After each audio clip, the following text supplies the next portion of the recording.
Question number 5 में ये कह रहा है कि write a function that receives two strings arguments and check whether they are of same length strings, return true in case otherwise false. इस question में हमें सबसे पहले दो स्ट्रिंग्स इनपुट लेनी होगी चेक करने के लिए कि दोनों सेम लेंथ के हैं या नहीं। अगर सेम लेंथ के हुए तो हम ट्रू, नहीं तो फॉल्स रिटर्न करेंगे। S1 is equal to input, enter the first string,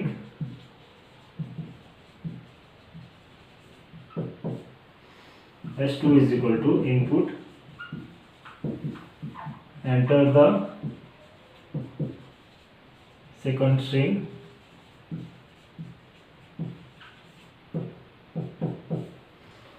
फिर कंपेयर फंक्शन यूज करेंगे। S1 S2 को भेज दिया, इसमें रिजल्ट को RES में सेव करेंगे। यहाँ डिफाइन करेंगे TF कंपेयर, यहाँ भी S1 और S2 में सेव करेंगे, दोनों को रिसीव करेंगे। उसके बाद लेंथ निकालेंगे दोनों का। If LEN of S1 is greater than is equal to LEN of S2, तब हम क्या करेंगे, दोनों का लेंथ कंपेयर कर रहे हैं। अगर सही आया तो हम ट्रू रिटर्न करवा देंगे। रिटर्न स्टेटमेंट यूज करेंगे, रिटर्न ट्रू, एल्स हम रिटर्न करेंगे फॉल्स। और ये जो रिजल्ट आया RES में सेव हुआ, यहाँ से कोई भी वैल्यू रिटर्न होगा जो कि फाइनली RES में सेव होगा और प्रिंट हम कर देंगे रिजल्ट RES। बहुत ही आसान सा सवाल था, देख सकते हैं आप आउटपुट में दोनों स्ट्रिंग अगर सेम लेंथ का मैंने दिया तो ये आ रहा है आउटपुट ट्रू, नहीं तो आ रहा है फॉल्स। चलिए चलते हैं नेक्स्ट क्वेश्चन पे। क्वेश्चन नंबर 6 हमें कह रहा है कि write a function namely nth root, function का नाम ही दे दिया इसने nth root, that receives two parameters x and n, then returns nth root of x that is x to the power 1/n। Default value यहाँ n का 2 रखना है। इस क्वेश्चन में जैसे कि हमें दो वेरिएबल्स लेना है x और n, क्वेश्चन में जैसे दिया हुआ है, और nth रूट निकालना है। तो सबसे पहले निकालते हैं x is equal to input, enter the first number, n is equal to int input, enter the second number। यहाँ पे nth रूट है फंक्शन का नाम, जैसे कि क्वेश्चन में दिया हुआ है, इसीलिए हम यही नाम ले रहे हैं। और रिजल्ट को हम सेव करेंगे RES में, डिफाइन करेंगे फंक्शन को DEF NTH nth root x और n का डिफॉल्ट वैल्यू 2 लेने को बोला है, इसलिए 2 ले रहे हैं हम। और यहाँ पे रिजल्ट निकालने के लिए x को पावर 1/n करना है, x इंटू 1/n, ये हो गया x का पावर 1/n। ये डबल इंटू जो है एक्सपोनेंशिएशन ऑपरेटर है, ये पावर करता है, और फिर रिटर्न कर देंगे RES।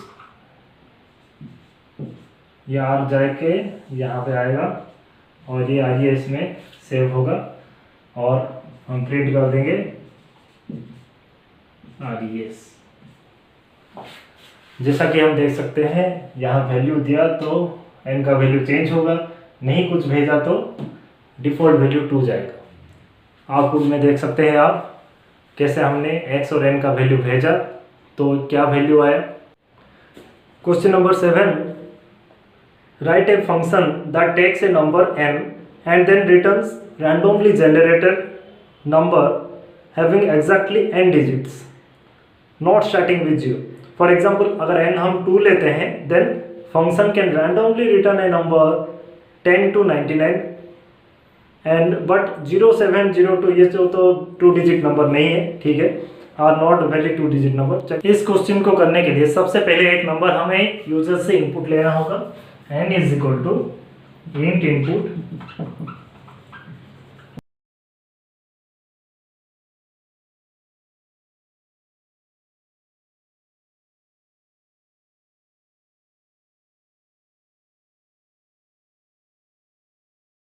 इस क्वेश्चन को समझने के लिए हमें एक एग्जांपल लेना होगा। मान लीजिए एंटर एनी नंबर हमें जो बोला है, हम इसकी जगह मान लीजिए 3 ले लेते हैं। n का वैल्यू मैं स्टार्टिंग में 3 ले लेता हूँ। 3 ले लिया तो इसको फाइंड रैंडम फंक्शन में भेज दिया। फाइंड रैंडम फंक्शन में n का वैल्यू यहाँ पे रिसीव हो जाएगा। यहाँ से हमने 3 भेजा, यहाँ पे रिसीव हो जाएगा 3।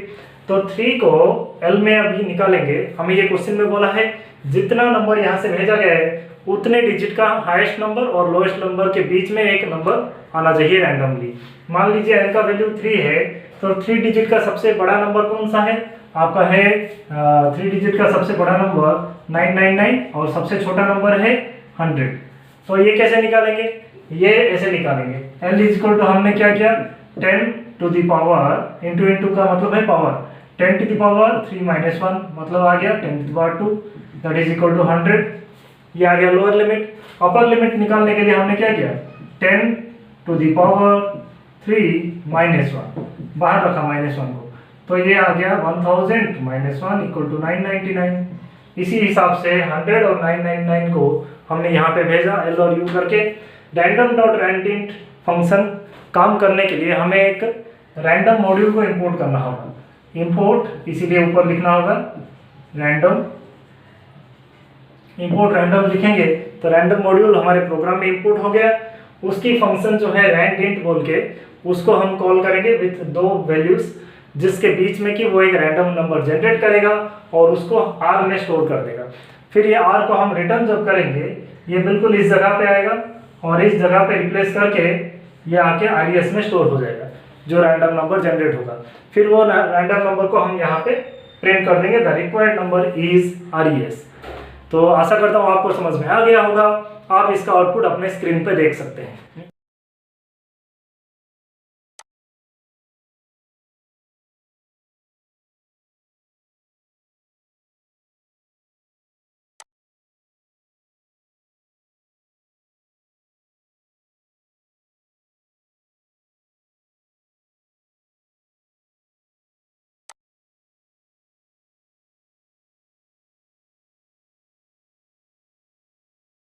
क्वेश्चन नंबर 8 है, write a function that takes 2 numbers and returns the number that has minimum 1 digit. सबसे पहले इसमें हमें 2 नंबर्स लेनी होंगी जिसका मिनिमम 1 प्लेस डिजिट है, उसको हम आउटपुट में दिखाएंगे। सो पहले ले लिया मैंने n1 इज इक्वल टू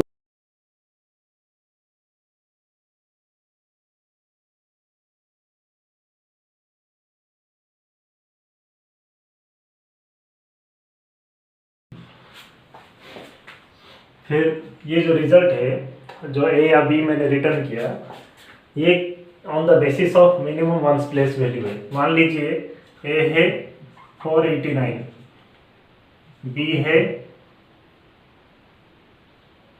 596। अगर मैं ए मोड 10 करूँगा, इसका मतलब है ए को मैं 10 से डिवाइड करूँगा। ए कितना है 489, 489 को 10 से डिवाइड किया, 10 4 जा 40, 89, 10 8 जा 80, रिमाइंडर आता है 9। ये 1 प्लेस डिजिट है 489 का। सिमिलरली ऐसा ही करूँगा तो 596 का ये निकलेगा। तो मिनिमम 1 प्लेस डिजिट इसका है, तो ये रिटर्न होकर आंसर आएगा। तो RES में हमारा सेव होगा आंसर। मैं प्रिंट करूँगा the number with minimum 1 place digit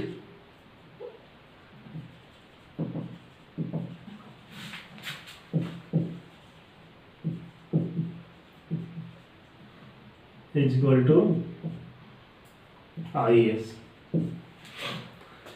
जैसे कि आप देख सकते हैं कितना आसानी से निकल गया हमारा आंसर। आपके आउटपुट स्क्रीन में भी आप देख पा रहे होंगे, हमने 2 वैल्यू दिया और जिसका मिनिमम 1 प्लेस था वही आउटपुट में आया।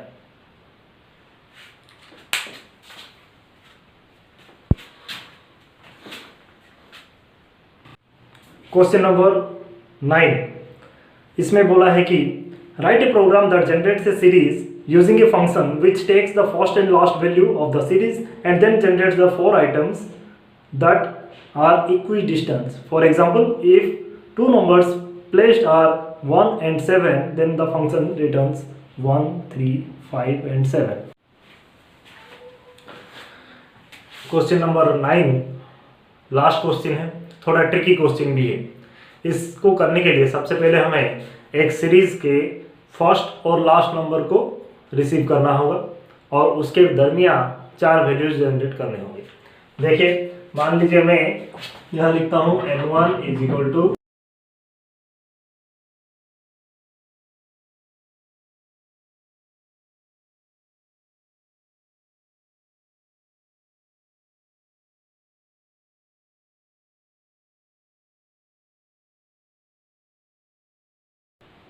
ये देखिए कैसे काम करता है आपका.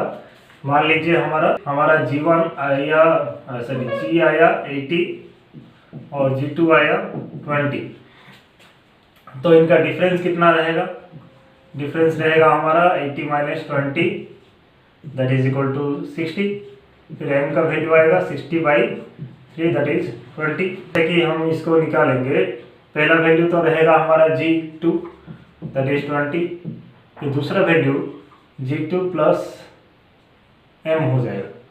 i is equal to G2 हमने किया है, तो i प्लस, जैसे ही i प्लस m होगा तो 20 प्लस 20, दूसरा वैल्यू आ गया 40. फिर i प्लस m जितना आया है, i का वैल्यू अभी हो गया है 40. फिर उसमें और m जोड़ेंगे तो आ गया 60. m के जगह 20 आ जाएगा, तो i का वैल्यू अभी हो गया 60. उसमें फिर m जुड़ेगा जो कि 20 है, तो आ गया 80. तो ये रहा पहला, फिर यह दूसरा, तीसरा और ये चौथा. आप इसको हमारा आउटपुट स्क्रीन में देख पा रहे होंगे कैसे हमने सही तरीके से निकाल लिया 4 वैल्यूज इनके बीच में.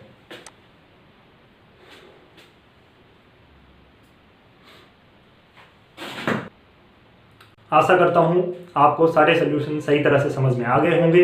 अगर किसी में डाउट है तो आप कमेंट में लिख के भेज सकते हैं, नहीं तो मुझे मेरे पर्सनल जीमेल आईडी में भी आप क्वेश्चन लिख के भेज सकते हैं. मैं इसका रिप्लाई ज़रूर दूंगा. इसी के साथ हमारा फंक्शन चैप्टर ख़त्म होता है. आगे वीडियो में हम देखेंगे रिकर्सन चैप्टर में बहुत ही जल्दी. Thank you, thanks for watching.